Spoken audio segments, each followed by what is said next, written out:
नमस्कार, स्वागत है। अभिनंदन स्वीकार करें जितेंद्र त्रिपाठी का। दोस्तों, नया साल आने वाला है और पुराना साल वो जाने वाला है।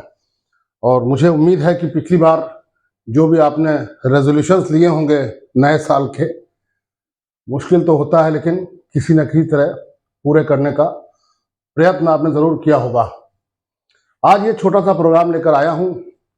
एक तो आपसे नए साल की बात करनी है और क्यों ये नया साल 1 जनवरी को मनाया जाता है, कहाँ कहाँ मनाया जाता है। 1 जनवरी मतलब 31 दिसंबर की रात को जब 12 बजता है तो पुराना वर्ष जो है वो जा रहा होता है और नया वर्ष हमारे जीवन में प्रवेश करने वाला होता है, या हम उसमें प्रवेश करने वाले होते हैं। इसकी क्या हिस्ट्री है और कैसे जो अपने देश में नया साल हम लोग मनाते हैं वो तो उसके बारे में हमें जानकारी है ही, लेकिन दुनिया के बाकी देशों में ये कैसे कैसे नया साल मनाने के क्या क्या तरीके हैं, आज मैं उनको आपको बताने वाला हूं। और मुझे उम्मीद है कि आपको इसमें बहुत मज़ा आएगा और ये बहुत रोचक जानकारी है।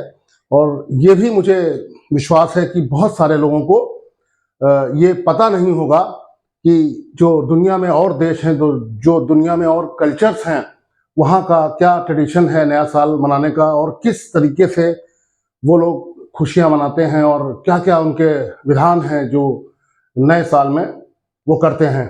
और मैं आपको ये भी बताऊंगा कि दुनिया में वो पहला देश कौन सा है जहाँ पे नया साल सबसे पहले मनाया जाता है। आप जानते हैं कि वक्त बदलता रहता है, वक्त बदलता रहता है, ये दार्शनिक बात हो गई, लेकिन वक्त यहाँ भी बदलता रहता है। और जब तक मैं आपसे बात कर रहा हूँ तब तक देखिए 2-4 मिनट हो चुके हैं।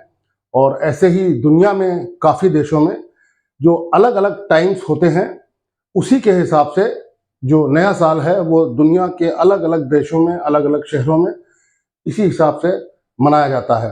तो अब ये तय बात है कि दुनिया में उसी देश में सबसे पहले नया साल मनाया जाएगा जो सबसे ज़्यादा ईस्टर्न कोस्ट पे पड़ता होगा, या सबसे ज़्यादा पूर्वी दिशा में जो देश होगा, और जहाँ पे सूरज जो है सबसे पहले उगेगा। तो जाहिर सी बात है कि सूरज सबसे पहले डूबेगा भी उसी देश में, और उसी देश में नया साल सबसे पहले मनाया जाएगा। और सबसे अंत में नया साल कहाँ मनाया जाता है, तो वो जो देश सबसे पश्चिमी दिशा में होगा, जिस देश का भाग सबसे पश्चिमी दिशा को छू रहा होगा, सबसे अंत में नया साल वही मनाया जाएगा। तो ये कुछ रोचक जानकारी है जो मैं आपको देने जा रहा हूं। तो सबसे पहले शुरुआत करते हैं कि नया साल की जो ये 1 जनवरी जो डेट है वो आई कहाँ से और कैसे इसका जो है शुरुआत हुई। दोस्तों, हम लोग जो है, हम लोग क्या, बाकी भी बहुत सारे कल्चर्स हैं जहाँ पे, जैसे चाइना है, अपने इंडिया में लूनर कैलेंडर होता है जो चांद पे बेस्ड होता है, चाइना में भी लूनर कैलेंडर होता है। और भी बहुत सारे देश हैं जहाँ पे अपने अपने हिसाब से उन्होंने कैलेंडर बना रखे थे। ये बात है हजारों साल पुरानी। और सबसे पहले जो नए साल का जो मनाने का जो जश्न है, उसका जो तथ्य सामने आया, वो एक जगह है बेबीलोन। बेबीलोन में करीब 4000 साल पहले से ये नया साल मनाया जा रहा है और कोई 11 दिन उनका फेस्टिवल चलता था। फिर किसी और देश में, किसी और कल्चर में, किसी और धर्म में, किसी और कास्ट में, किसी और क्रीड में वो अलग अलग अपने हिसाब से नए साल को मनाते थे। और अनलेस की जो अपने रोमन एम्परर थे, रोमन डिक्टेटर जूलियस सीजर ने 46 बीसी में ये फरमान जारी किया, क्योंकि उस समय उनका राज जो था वो बहुत सारे ज़मीन के ऊपर, बहुत सारे देशों के ऊपर, जो उस समय के देश हुआ करते थे, उनका जो रोमन एम्पायर है बहुत फैला हुआ था। तो उन्होंने एक डिक्टेट जारी किया 46 बीसी में कि जो नया साल है वो 1 जनवरी को मनाया जाएगा, यानी 31 दिसंबर के बाद की जो रात है उसके बाद जो तारीख बदलेगी तो नया साल उस समय शुरू किया जाएगा और मनाया जाएगा। और 46 बीसी में उनका अनाउंसमेंट हुआ। उसके बाद भी लोगों ने अपने अपने हिसाब से इसको करना शुरू कर दिया। जहाँ जहाँ इनकी बात मानी जाती थी वहाँ उन लोगों ने इनकी बात मानी, अदरवाइज जहाँ नहीं था तो वहाँ अपने अपने हिसाब से ये मनाते रहे। कहीं 25 दिसंबर को भी होता था, जहां जो डेट है जीसस क्राइस्ट के बर्थ की, उनका बर्थडे है 25 दिसंबर। और फिर कहीं 25 मार्च जो फीस्ट ऑफ अनंसेशन है, ये भी क्रिश्चियंस का एक रिचुअल है, एक इम्पॉर्टेंट डेट है। लेकिन इट वॉज इन 1582 एडी, 1582 में जो इनके पोप थे, पोप ग्रेगरी 13, उन्होंने री इस्टेब्लिश किया वो जो जूलियस सीजर जो बोल गए थे।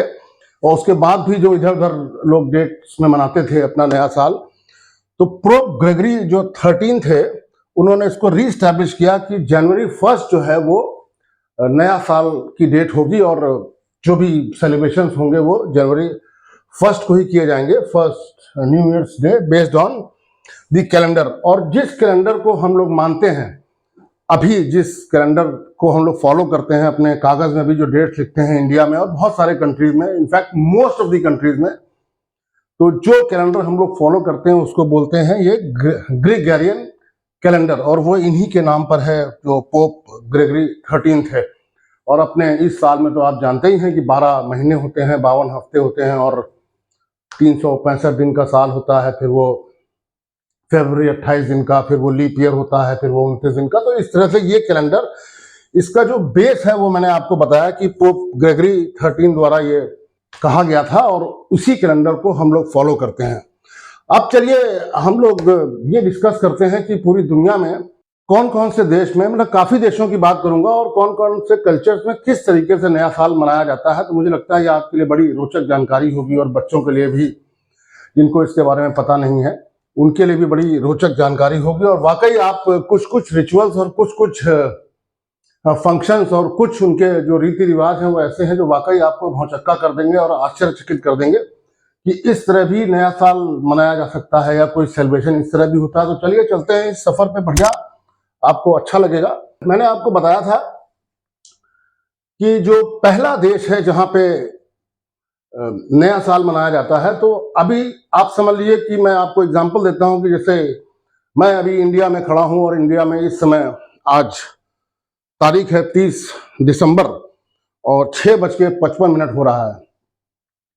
ऐसे ही मैं अगर लंदन की बात करूं तो वहां का समय हमसे 5.5 घंटा पीछे है। तो मतलब अभी यहाँ जो टाइम हो रहा है 7 बज रहा है, लगभग 7, तो वहां बज रहा होगा 1:30 बज रहा होगा।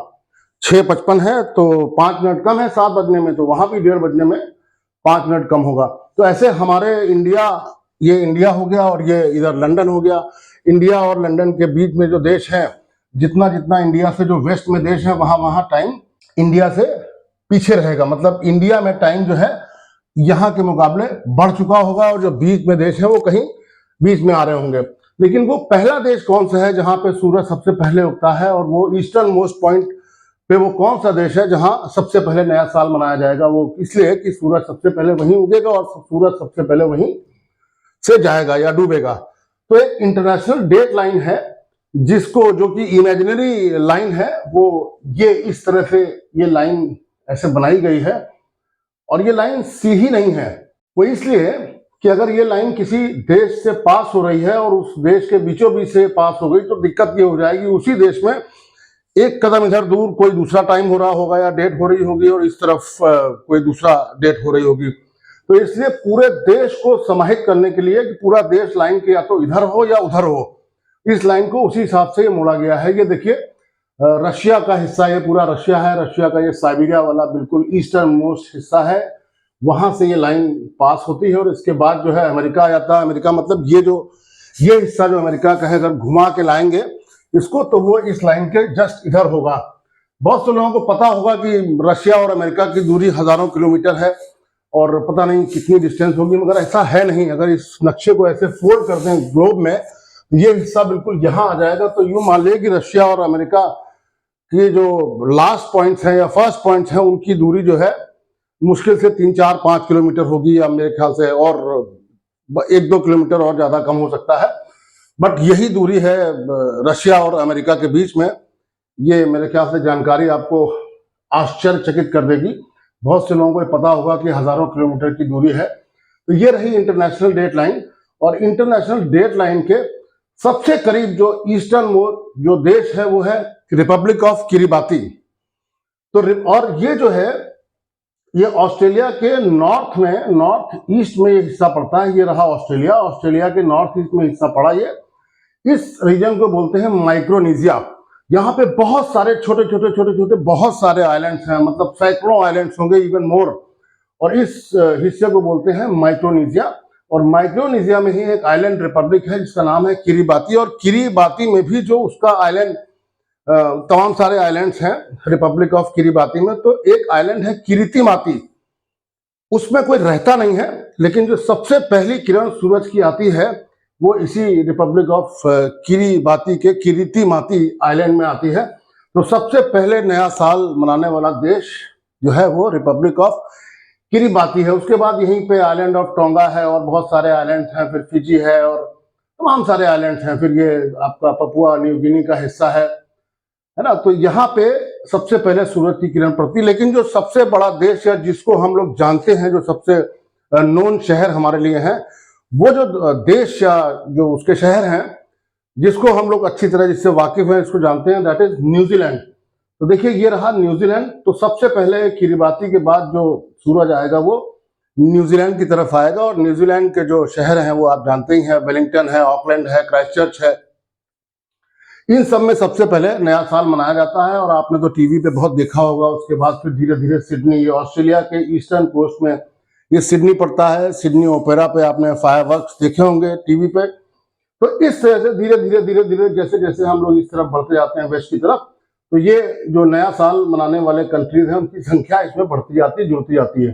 फिर मलेशिया आएगा, फिर थाईलैंड आएगा, फिर उसके बाद बर्मा आएगा, फिर इंडिया आएगा, फिर पाकिस्तान, फिर ईरान। इस तरह से जैसे जैसे हम इधर आएंगे। और जो देश सबसे लास्ट में नया साल मनाता है वो देश है यूएसए। क्योंकि देखिए यूएसए सबसे वेस्ट में पड़ रहा है, और वेस्ट में भी इसका जो ये हिस्सा अलास्का, अलास्का जो है यूएसए के मेनलैंड में शामिल नहीं है, ये इसका एक एक्सक्लेव है। ये इस तरफ है यूएस के नॉर्थ वेस्ट में।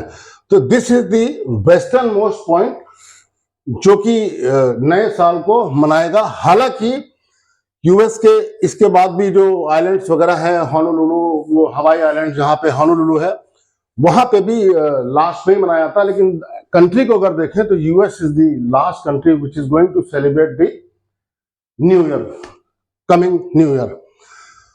तो दोस्तों मैंने आपको बता दिया कि कैसे पहला देश और कैसे आखिरी देश इसको मनाएंगे नए साल को। और अब चलते हैं, आपको बहुत रोचक जानकारी देता हूं कि कैसे कैसे किन देशों में ये जो नया साल है वो सेलिब्रेट किया जाता है। तो वैसे तो आप जानते हैं नया साल खाने पीने का और फन का और एंजॉयमेंट का, एंटरटेनमेंट का पूरा इसमें सीन रहता है। लेकिन ये जो स्पेन और पोर्टुगल और much of Latin America, Latin America मतलब साउथ अमेरिका है ना, जैसे कि वो कोलंबिया हो गया, ब्राजील हो गया, और सारे देश हैं, पैराग्वे हो गया, अर्जेंटीना हो गया। इसमें ये क्या करते हैं, Spain, Portugal and much of Latin America, मैं बता दे रहा हूं। ये रहा देखिए स्पेन, ये रहा स्पेन, और ये जो रेड में दिख रहा है ये पोर्टुगल है। स्पेन और पोर्टुगल का शासन रहा है इस पे साउथ अमेरिका के कई देशों पे मिलके। तो बहुत सारे देश जहां जहां इनका शासन रहा है वहां पे स्पेनिश और पोर्टुगीज जो है वो बोली जाती है। तो इन्हीं का कल्चर, इन्हीं की जो रिवायतें हैं, जो रिवाज हैं, वो यहाँ पे फॉलो किए जाते हैं। जो यहाँ पे होगा लगभग लगभग वही चीज यहाँ पे फॉलो हो रही है। अब ये करते क्या है कि लैटिन अमेरिका जो मैंने अभी आपको दिखाया, और उसका एक देश है कोलंबिया, ये रहा कोलंबिया, यहाँ पे ये कोलंबिया है। इसमें क्या करते हैं, जो हमारे यहाँ जिसको ये लोग 12 रेजन्स खाते हैं, रेजन्स, रेजन ये लिखा हुआ है, ये स्पेलिंग है इसकी RAISINS।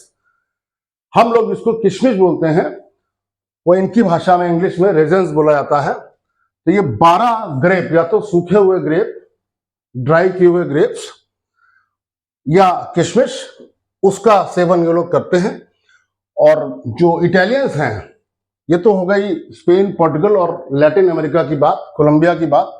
और जो इटालियंस हैं, इटली जो देश है वो यहाँ पे है, जहाँ पे ये रोमन एम्पायर हुआ करता था, जिसके जूलियस सीजर थे। तो इटली वाले क्या करते हैं, ये 12 स्पून फुल ऑफ भीगी जो मसूर की दाल है, लेंटिल बोलते हैं उसको, तो उसको अपना कुछ उसमें स्पाइसेस वगैरह डाल के या जैसे भी, तो 12 स्पून फुल्स ऑफ लेंटिल्स ये लोग खाते हैं। ये इटालियन की बात हो गई।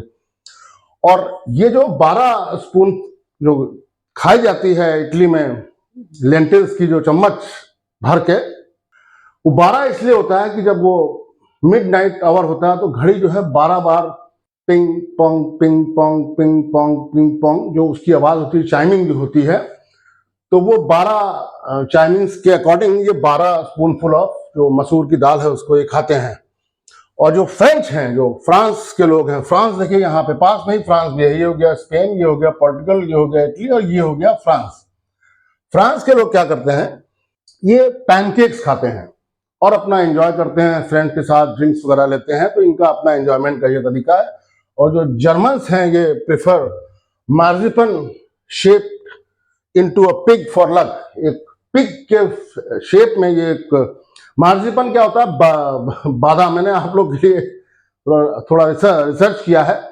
बादाम और शहद और चीनी का ये एक वो लेप होता है और उसको जो है ऐसे मान लीजिए कि कोई बहुत ड्राई हलवा टाइप की चीज है तो उसको पिग के शेप में ये लोग बना लेते हैं और फिर उसको खाते हैं। तो उनको लगता है कि वो ऐसा मान्यता है उनकी कि ये बहुत हमारे लिए लकी होगा।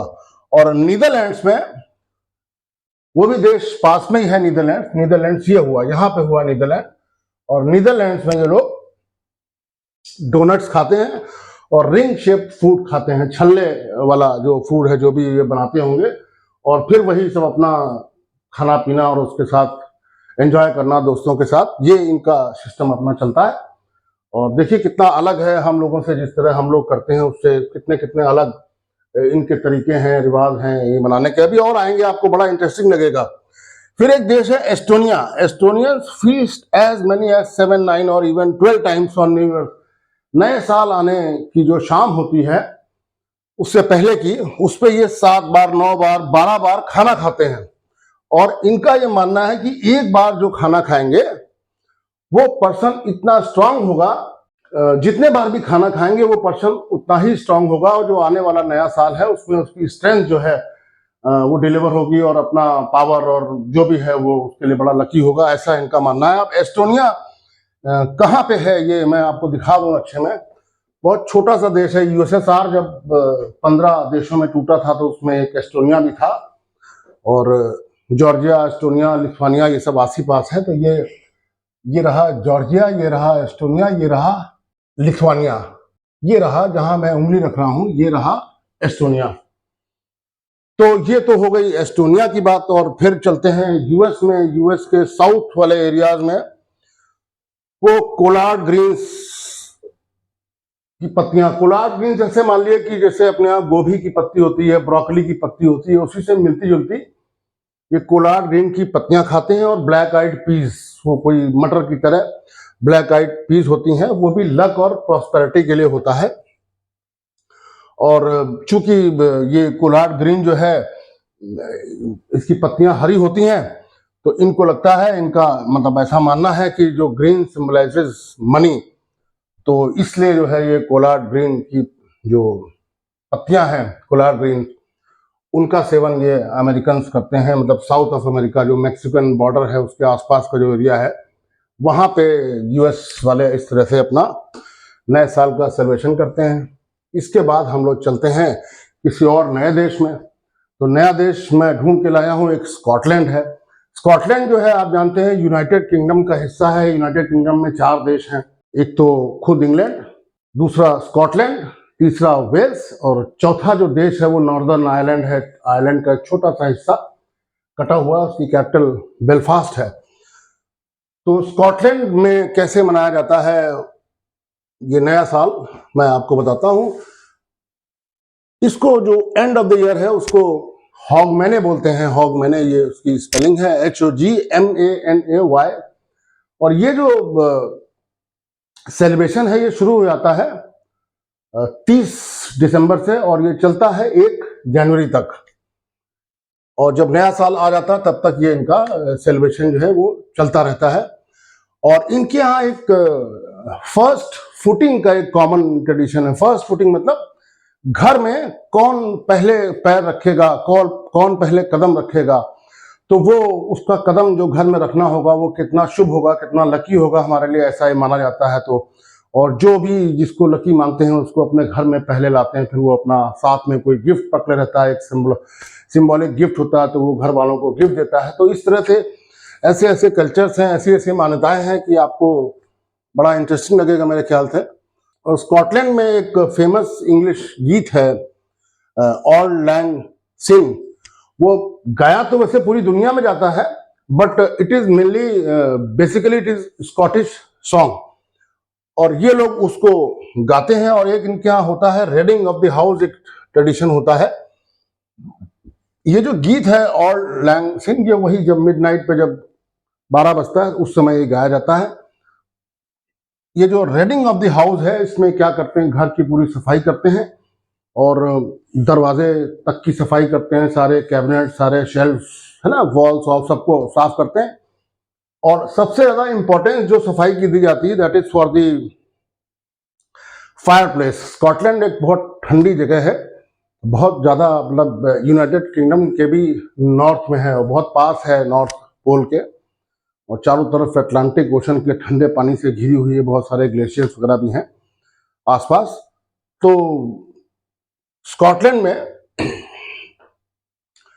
जो फायर प्लेस होता है वो हर घर में एक बहुत इंपॉर्टेंट चीज होती है। तो इनका जो मेन पर्पस होता है, जो मेन फोकस होता है, वो ये होता है कि फायर प्लेस की जो ऐश है उसको प्रॉपर्ली पूरी तरीके से निकालें और उसको साफ करके, धुलाई उलाई करके उसको साफ कर दें, जिससे कि ये ऐसा मानता है कि जो पुरानी ऐश है वो निकल गई, तो जो भी हमारे जो बुरे काम थे या बुरी चीजें थी वो घर से हट गई, और अब आने वाला जो साल है उसके लिए हमने नई तरीके से अपना घर तैयार कर लिया है और उसको नई तरीके से हम वेलकम करने जा रहे हैं। स्कॉटलैंड की कैपिटल है एडिनबर्ग। अगर आप एडिनबर्ग में हुए नए साल के जब सेलिब्रेशन के चल रहे होते हैं, तो वहां आपको ये भी मिलेगा कि बहुत सारे जो स्कॉटिश पीपल हैं जो वो किल्ट पहनते हैं, जिसको आप स्कर्ट कहते हैं। एक्चुअली उसका जो नाम है, जो चेक्ड जो पहनते हैं, जो हम लोग बार बार स्कर्ट बोलते हैं उसको, उसका जो सही प्रोनाउंसिएशन है या सही वर्ड है उसके लिए दैट इज किल्ट, KILT। तो किल्ट पहने हुए ये बैक पाइपर्स अपना उस प्रोसेशन को लीड करेंगे, जो लोग टॉर्च और जलाते रहते हैं। और उसके बाद वो प्रोसेशन जो है वो खत्म होता है जाके फर्थ ऑफ द फोर्थ में। फर्थ मतलब FIRTH। फर्थ मतलब हुआ किसी रिवर का उद्गम, उसका मुख, कहां से वो रिवर शुरू होती है। तो फर्थ ऑफ द फोर्थ, और फोर्थ जो है FORTH, फोर्थ जो है वो रिवर का नाम है। ये पूरा प्रोसेशन जाके उस फर्थ ऑफ द फोर्थ के ठंडे पानी में कूद जाता है, और फिर वहां पे जो नए साल का सेलिब्रेशन है फिर वो होता है। ये फर्थ ऑफ द फोर्थ में जाके इनका सेलिब्रेशन एंड होता है और फिर वहां चलता रहता है। अब मैं आता हूं एक नए देश में। नया देश कहाँ, मैं बात कर रहा था स्कॉटलैंड की, और कहाँ अब ये नया देश आ गया, फिलीपींस। चलिए आपको दिखाते हैं फिलीपींस कहाँ है। ये रहा स्कॉटलैंड जो मैं अभी बात कर रहा था, ये रहा आइसलैंड। ये बहुत ठंडा एरिया है, और ये ग्रीनलैंड, सब जमा रहता है बर्फ से। तो स्कॉटलैंड का जो कस्टम था, जो उनका रिवाज था, वो आपने देख लिया। अब स्कॉटलैंड से सीधे चले आते हैं फिलीपींस की तरफ। ये रहा फिलीपींस, इसकी कैपिटल है मनीला। तो फिलीपींस में लोग कैसे मनाते हैं, ये लोग पोल्का डॉट्स के कपड़े पहनते हैं। देखिए ये पहने हुए हैं, ये दीज आर पोल्का डॉट्स। तो पोल्का डॉट्स के कपड़े ये लोग पहनते हैं, और इनका ये मानना है कि जो राउंड चीज है वो कंप्लीट होती है, जैसे अपना अर्थ है ये राउंड है, या और भी सारी चीजें हैं। और जो ये फल जो खाते हैं वो भी राउंडिंग होते हैं, चाहे फिर वो वाटरमेलन हो, चाहे ऑरेंज हो, या कोई भी ऐसा फल जो कि राउंड हो। इसमें कुछ फलों की जिक्र यहाँ किया गया है, वाटरमेलन, ग्रेप्स, पोमेलोज, ऑरेंजेस और लॉन्गन। ये लॉन्गन क्या होता है, ये लीची की तरह का एक फल होता है, ये भी राउंड होता है। तो बस ये लोग इसका सेवन करते हैं और फिर उसके बाद ये बच्चों के लिए क्या होता है, jump as high as you can as midnight hits. तो बच्चे जो हैं किसी ऊंची जगह से समुद्र के पानी में या नदी के पानी में कूदते हैं।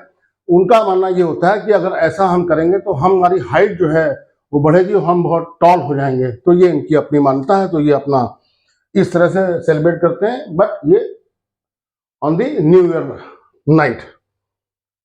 अब चलते हैं और किसी देश में देखते हैं क्या। ये देखिए बच्चे कूद रहे हैं और ये इनका ये मानना है कि ये पानी में कूदेंगे तो इनकी हाइट बहुत अच्छी होगी। मगर ये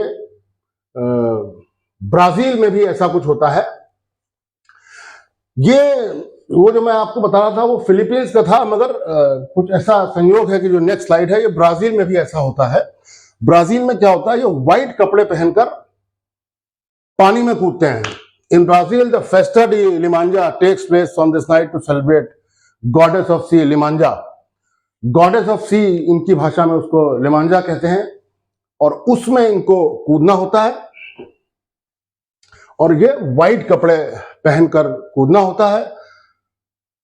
और ये जब जंप करते हैं तो उनको ऐसा लगता है कि 7 वेव्स के ऊपर अगर हम जंप कर लेंगे तो हमारा जो हमारे भगवान हैं वो बहुत खुश हो जाएंगे और हमको बड़ा आशीर्वाद देंगे और बड़ा शुभ होगा हमारे लिए, ऐसा इनका मानना है। तो ये तो ब्राजील। बाकी खाना पीना तो ब्राजील का मैंने बताया, जैसे पोर्टुगल और स्पेन में होता है वो मिलता जुलता यहाँ होता है, वही किशमिश और dry grapes and drinks and wine and all वो सब यहाँ चलता है। और Brazilians they are known for very extravagant celebrations और बहुत अच्छे इवेंट्स को करना, भीड़ भाड़ रोड पे और डांस करना और फन एंड एंटरटेनमेंट, ये तो आप जानते ही हैं। तो ये हो गया ब्राजील का। फिर ब्राजील के बाद ये रहा ब्राजील। कहाँ हम थे, फिलीपींस में, और फिर आ गए हम ब्राजील। ये हम जो बात कर रहे थे वो ब्राजील की थी। और ब्राजील के बाद चलते हैं मेक्सिको, वो पास में ही है। ये रहा ब्राजील और ये रहा मेक्सिको। तो मेक्सिको में ये लोग क्या करते हैं, किस तरह सेलिब्रेट करते हैं, यहाँ एक बड़ा अजीब सा सिस्टम है, आपको सुन के बड़ा आश्चर्य लगेगा। क्या करते हैं ये लोग, एम्प्टी सूटकेस लेके अपने घर के चारों तरफ चक्कर लगाते हैं। मेक्सिको में इस तरह से नए साल को सेलिब्रेट किया जाता है, या रिचुअल है, ये करना जरूरी होगा। और वो करते ऐसे हैं कि या तो वो खाली सूटकेस जो है अपने लेकर अपने घर के बाहर चक्कर लगाएंगे, या क्या करेंगे अगर ऐसा नहीं हो पाया, क्योंकि कभी कभी ऐसा होता है कि लाइन से घर बने हो, तो अपने घर के रूम में ही वो सूटकेस रख देंगे और फिर उस सूटकेस का जो है वो चक्कर लगाएंगे। तो इस तरह से, और बाकी जो खाना पीना और मस्त रहना, वो तो मेक्सिको में भी बड़ा मस्ती का माहौल रहता है। पीपल एंजॉय लाइक एनीथिंग, सारी पार्टी। जो बहुत बड़ा टूरिस्ट डेस्टिनेशन है कैनकुन बीच जो मेक्सिको की है, that is one of the best beaches in the world, और बहुत बड़ा टूरिस्ट डेस्टिनेशन है। तो वहाँ भी बड़ा पूरे मेक्सिको में बड़ा फेस्टिव माहौल रहता है। तो इस तरह से वहाँ सेलिब्रेट किया जाता है। और इसके बाद हम चलते हैं क्यूबा। अब क्यूबा में जो है, ये तो आप बिल्कुल जान के सर चकरा जाएगा कि ऐसा भी होता है। क्यूबा है कहाँ पे, पहले देख लेते हैं। ये रहा अपना ब्राजील और ये रहा मेक्सिको। मेक्सिको के बगल में ये रहा क्यूबा, बिल्कुल पास में ही क्यूबा है। क्यूबा की कैपिटल है हवाना, और बहुत दिनों तक यहाँ पे फिडेल कैस्ट्रो इसके प्रेसिडेंट थे रशिया की मदद से। Cuba is suppose to be very close to Russia, और रशिया की बड़ी फंडिंग होती थी। तो क्यूबा में 40 साल तक मेरे ख्याल से फिडेल कैस्ट्रो जो यहाँ के प्रेसिडेंट रहे। लेकिन चलिए, और इसीलिए चूंकि ये रशिया के बहुत पास है तो यूएस से इसकी दुश्मनी है, ये they are not having very good relations with US. तो क्यूबा में कैसे सेलिब्रेट करते हैं ये, क्यूबा में क्या करते हैं, ये फ्रंट डोर पर, अपने फ्रंट डोर से इस तरह से डर्टी वाटर एक बकेट में भर के नीचे जो रोड है वहां फेंकते हैं। अगर नीचे ग्राउंड फ्लोर पे घर हुआ तो वहीं से बाहर फेंक दिया, फर्स्ट फ्लोर सेकंड फ्लोर जहां भी घर हुआ। बट वो चूंकि ट्रेडिशन है, रिचुअल है, तो उस गंदे पानी को नीचे रोड पे फेंका जाता है। तो ऐसा लोग कहते हैं कि अगर कभी नए साल पे आप क्यूबा में हुए तो इस डर्टी वाटर का जो स्प्लैश है वो आपके ऊपर भी आ सकता है, तो इससे बच के रहिए। और अगर पड़ गया तो बुरा मत मानिए, क्योंकि क्यूबन्स का ऐसा मानना है कि इस डर्टी वाटर को हम अपने घर से फेंकेंगे तो all the bad omens and all the bad spirits will be thrown out of my house and हमारा जो घर है वो उसके लिए नए साल में फिर नया लक आएगा, उसके अंदर अच्छी अच्छी चीज़ें उस घर के अंदर आएंगी और हमारी प्रगति होगी, ऐसा क्यूबन्स का मानना है।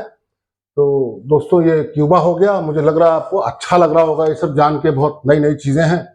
मैंने भी जब इसको स्टडी किया मुझे भी लगा ये तो बिल्कुल ही नई चीज़ है। अब चलते हैं ग्रीस। ग्रीस में क्या होता है, यहाँ अनार का बहुत ज़्यादा इम्पोर्टेंस है। तो अनार जो है पोमीग्रेनेट जिसे कहते हैं।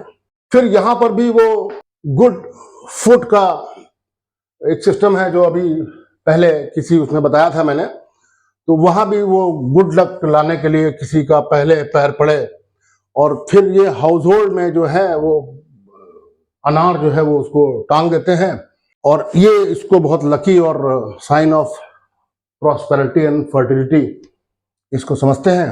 न्यू ईयर ईव पर मिडनाइट से पहले एवरीवन जो भी होगा वो सब अपनी बत्तियां घर की बुझा देगा और फिर वही राइट फुट फर्स्ट रखा जाएगा। जो लकी इंडिविजुअल उसको समझते हैं, जैसे हमारे यहाँ आता है नई बहू आती है तो एक वो है ना वो रिचुअल है कि उसका पैर रखें घर में किस तरीके से, तो इसी तरह से इनका ही मानना है।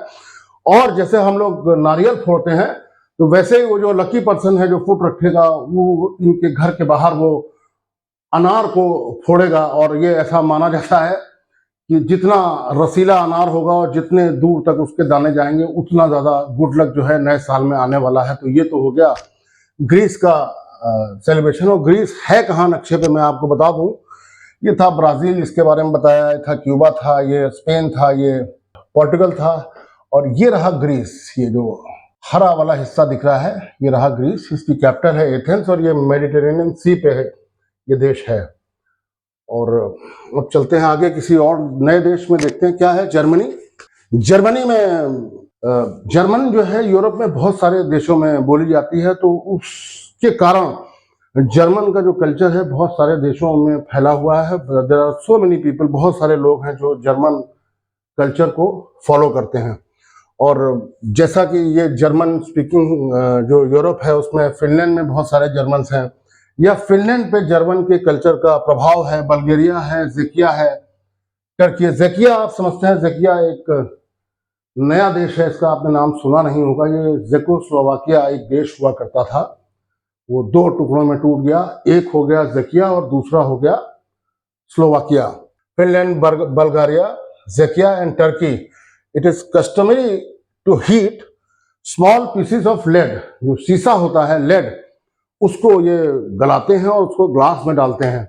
फिर इनका एक सिस्टम होता है कि जब वो ग्लास में डाला गया तो उसका जो भी शेप बन के आएगा, तो वो इनके कल्चर में है कि ऐसा शेप बन के आया तो ऐसी किस्मत होगी, ऐसा शेप बन के आया तो नए साल में ये मिलेगा, ऐसा शेप बन के आया तो नए साल में हमारे ऊपर ये प्रभाव पड़ेगा, बच्चों पे ये प्रभाव पड़ेगा। तो ऐसा इनका कल्चर है। तो मेन जो है ये मोल्टेन जो लेड है उसको एक ग्लास में डालते हैं। हाँ, और ये इतना तो मुझे भी पता है कि अगर वो लेड जो है वो बॉल के शेप में आया तो ये समझ लीजिए कि बहुत अच्छा लक लेके आने वाला है। जितना बॉल के करीब रहेगा वो उतना अच्छा लक होगा, और जितना डिस्टॉर्टेड होगा उसका डिसफिगरिंग होगी, उसका रूप अलग होगा, उसका शेप अलग होगा, वो उतना ही अच्छाई से उतना दूर चला जाएगा। मतलब आपका जो नए साल में अच्छा होने वाला है वो गोले के डिफॉर्मेशन के हिसाब से कम होता जाएगा। अब ऐसी इनकी मान्यता है। और ये जो देश अभी मैंने आपको बताया, जर्मनी, फिनलैंड, बल्गारिया, तो ये रहा जर्मनी, ये रहा फिनलैंड, यही पास में बल्गारिया, सब आस ही पास है। ज़ेकिया भी पास में ही है जो ज़ेकोस्लोवाकिया हुआ करता था। ये सब ये एरिया है यहाँ पे, और ये रहा फिनलैंड। अब चलते हैं, बहुत बड़ा देश है रशिया, जिसकी कैपिटल है मॉस्को। 1,70,00,000 स्क्वायर किलोमीटर का रशिया है। मतलब सोचिए कितना बड़ा रशिया, वर्ल्ड का सबसे ज्यादा जिस देश के पास लैंड एरिया है। जब यूएसएसआर टूटा नहीं था तो उस समय इसका लैंड एरिया हुआ करता था करीब 2.25 करोड़ स्क्वायर किलोमीटर, और अभी जो है रशिया के पास आज भी 1,70,00,000 स्क्वायर किलोमीटर के आसपास लैंड है। और इतना बड़ा ये देश है कि इसकी एक तरफ से जब सूरज उग रहा होता है तो लगभग दूसरी तरफ सूरज डूब रहा होता है। ये रहा रशिया। मैं आपको दिखाता हूँ। ये देखिए रशिया का जो पहला पॉइंट है जहाँ सूरज उगता है वो ये पॉइंट है। यहाँ सूरज जब उग रहा होता है तो रशिया के इस पार्ट में सूरज डूब रहा होता है। इस पार्ट में सूरज डूब रहा होता है। लगभग 10 घंटे का शायद अंतर है अगर मैं सही हूं तो। रशियन से thank you the past year, और ये याद करते हैं पुराने इवेंट्स को, जो पुराना साल बीता है उसके इवेंट्स को। और इनके यहाँ जो खास बात है, जब मिडनाइट का 12 बजने वाला होता है तो 12 बजने से पहले 12 सेकंड का ये साइलेंस ऑब्जर्व करते हैं। और बाकी जो सिस्टम है रशियन वोडका और Russian fruits and Russian celebration जैसे भी होते हैं वो अपना चलते रहते हैं। मगर ये जो स्ट्राइकिंग पॉइंट है ये, before the midnight strikes 12 second का इनके यहाँ साइलेंस रखना शुभ माना जाता है। ये देखिए कैसे मना रहे हैं नया साल, कैसी कैसी ड्रेसेस होती हैं। ये आ गया Spain, searching for the man with many noses. अब देखिए ये बड़ा एक खूबसूरत सा और बड़ा मजेदार सा एक कल्चरल ट्विस्ट है इसमें। इसमें ये कहते हैं जो Catalonia region of north Spain है, तो कैटलोनिया वही जो बार्सिलोना वाला रीजन है उसका जो नॉर्दर्न हिस्सा है, दैट इज उसकी बात ये कर रहे हैं, उसको कैटलोनिया बोलते हैं। अब इसमें क्या है, एक कैरेक्टर को ये बच्चों से कहते हैं कि उसको ढूंढो। उसको इनकी भाषा में स्पेनिश में कहते हैं लोमेडेल्स नेसोस। अब ये स्पेनिश है, मैं पता नहीं सही प्रोनाउंस कर रहा हूं कि नहीं, लेकिन स्पेलिंग ये है लोमेडेल्स नेसोस, the man with many noses. इसको ढूंढने के लिए ये अपने बच्चों से कहते हैं। और हैज, वो जो आदमी है उसको ये बच्चों को बताते हैं कि that man has as many noses as there are days left in the year. ये बताते हैं कि उस आदमी के पास इतनी सारी नाक है, नोजेस हैं, द नंबर ऑफ नोजेस उस आदमी के पास उतने हैं जितने नया साल आने में दिन बचे हैं, या जितने पुराना साल जाने में दिन बचे हैं। अब ऑब्वियस ही बात है कि जब ये सेलिब्रेशन 31 दिसंबर को हो रहा है तो नए साल आने में या पुराना साल जाने में तो एक ही दिन बचा। तो वो जो आदमी हुआ विद मेनी नोजेस, वो तो एक ही नोज की बात हो रही है। और बच्चों से कहते हैं उसको ढूंढिए, तो वो सब एक ही नोज वाले वहां आसपास सब रहते हैं, तो बच्चे उसी में बिजी रहते हैं और बस यही मस्ती होती रहती। तो एक इट इज द फन, तो इसमें ही इनको मजा आता है और इस तरह से एंजॉय करते हैं। बाकी तो अपना जो खाना पीना, नाचना, गाना फाना सब चलता रहता है, एंजॉय लाइक दिस। ये रहा स्पेन, मैं पहले बता चुका हूं आपको कैसे वो जो किशमिश वगैरह खाते हैं। अब आते हैं डेनमार्क में। डेनमार्क एक छोटा सा देश है। डेनमार्क ये रहा डेनमार्क। और इसी ये है तो बहुत छोटा सा देश, लेकिन जो ग्रीनलैंड जो है आइलैंड, आपको जान के आश्चर्य होगा, ये दुनिया का सबसे बड़ा आइलैंड है। इस पर डेनमार्क का ही कब्जा है, तो समझ लिए लैंड एरिया में ये कितना बड़ा देश होगा। ऐसे तो यहाँ पे छोटा सा एक देश दिख रहा है। तो डेनमार्क में कैसे सेलिब्रेशन होता है, ये डेनमार्क का एक खूबसूरत सा फोटो है। जो डेन्स होते हैं, डेनमार्क के जो सिटीजन्स होते हैं उनको डेन्स कहते हैं। अब वहां पे ये कल्चर है कि मिडनाइट पे वो जहां बैठे हैं, सोफे पे बैठे हैं, बेड पे बैठे हैं, टेबल पे बैठे हैं, जहां बैठे हैं उनको वहां से कूदना होगा। They have to jump off the sofa और द बेड। ये लिखा हुआ है, Danes will jump off a chair और sofa, literally jumping into the new year. ऐसा दिखाते हैं कि हम जो नया साल आया है उसमें ही कूद पड़े हैं और वो हमारे लिए बहुत शुभ संकेत लाया है। It's seen as a good luck if you do and bad luck if you don't. अगर नहीं कूदोगे तो it is a bad luck. तो ये हो गई डेनमार्क की बात। फिर देखते हैं कोई और देश आता है, तो ये अपना आयरलैंड है। अब आयरलैंड में लोग क्या करते हैं, ये बैंगिंग आउटसाइड, अपने घर की वॉल के बाहर ब्रेड लेकर उस पे बैंग करते हैं, उस पे उसको ब्रेड को मारते हैं या कूटते हैं, और उनको लगता है कि इससे जो हमारा जो बैड लक है वो चला जाएगा। देखिए ये सब अंधविश्वास जैसे हमारे देश में होता है, तो मैं बताना ये चाह रहा हूँ, ये तो बहुत ज्यादा लिटरेट और बहुत ज्यादा एडवांस में बहुत सारे कंट्रीज ऐसे हैं जो कि डेवलप्ड कंट्रीज। सोचिए वहां पे ये अंधविश्वास का सिस्टम पूरा चालू है, शुरू है, और लोग उसको सदियों से मनाते चले आ रहे हैं। लेकिन ठीक है, अब जो कल्चर है और जो कस्टम है वो तो रहेगा, रीति रिवाज तो रहते ही, इसी को बोलते हैं रीति रिवाज। और ये ब्रेड को उस पे मारते हैं। और यहाँ पे जो सबसे अच्छी चीज मुझे इनके कल्चर में लगी कि जब ये खाना खाते हैं बैठ के परिवार के साथ या दोस्तों के साथ, तो पिछले साल अगर इन्होंने किसी को खोया है तो उसकी भी एक सिंबॉलिक प्लेट वहाँ पे लगाई जाती है, उसको याद करने के लिए या उसकी याद में उसके प्रति अपना आदर, सम्मान, प्यार, श्रद्धा दिखाने के लिए। ये मुझे एक अच्छी चीज़ इसमें लगी।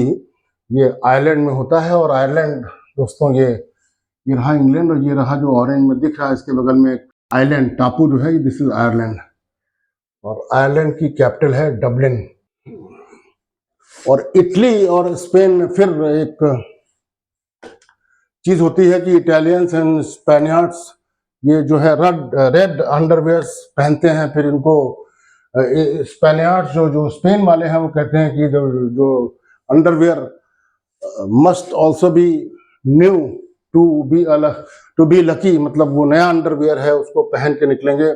और इटालियंस तो एक कदम आगे हैं, वो उसको उतार के फेंक देते हैं कि ये उतार के हम फेंक देंगे तो हमारा और अच्छा लक होगा और नया साल हमारे लिए और सारी खुशियां लाएगा। तो ये अपना इस तरह के कल्चर्स हैं। मैं देखिए आपके लिए फोटो भी निकाल के ले आया हूँ। और जापान, जो कि जितने भी देश हमने डिस्कस किए हैं सबसे ज़्यादा ईस्टर्न उस पर पड़ता है, मतलब रशिया को अगर छोड़ दें, रशिया का जो हिस्सा है वो बहुत ज़्यादा ईस्ट हुआ था, लेकिन जापान भी बहुत ज़्यादा ईस्ट में है। और जापान में कुछ इस तरह से होता है, इसको शोगात्सु बोलते हैं नए साल को। और ये लोग क्या करते हैं, ये नए साल में शोगात्सु में मंदिरों में जाते हैं, अपने मंदिरों में जाते हैं और मंदिरों में जाके अपना श्रद्धा पूर्वक पूजा करते हैं, जो भी भगवान के दर्शन करते हैं। और फिर वो ट्रेडिशनल फूड खाते हैं वहाँ का, जैसे कि प्रॉन्स हैं, तो उनको लगता है कि प्रॉन्स जो है हमारे लिए बड़ा लकी रहता है, तो ये उनका अपना कल्चर है। फिर और इनका एक खाना है बड़ा फेमस जो बहुत चलता है नए साल पे, इसका नाम है हरिंग रो, HERRINGROE,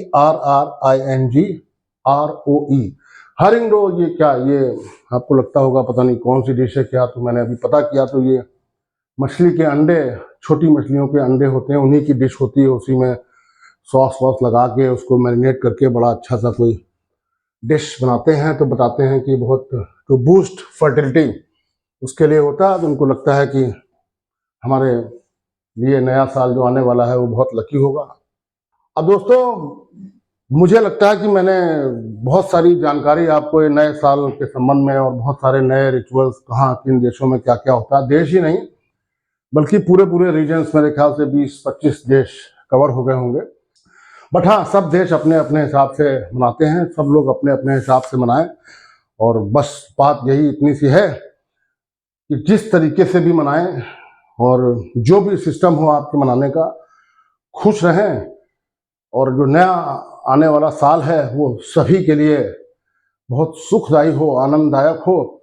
और ये जो दुनिया भर का वॉर और लड़ाई झगड़ा, ये कभी तो ख़त्म होना चाहिए, क्योंकि हर साल नया साल आता है, हर बार नया साल आता है और हर बार यही हम लोग बात करते हैं कि दुनिया में शांति हो, अमन हो, चैन हो, मगर वो चलता रहता है। तो एनीवेज ये तो चलता है, चलता रहेगा, ना चले तो अच्छा है।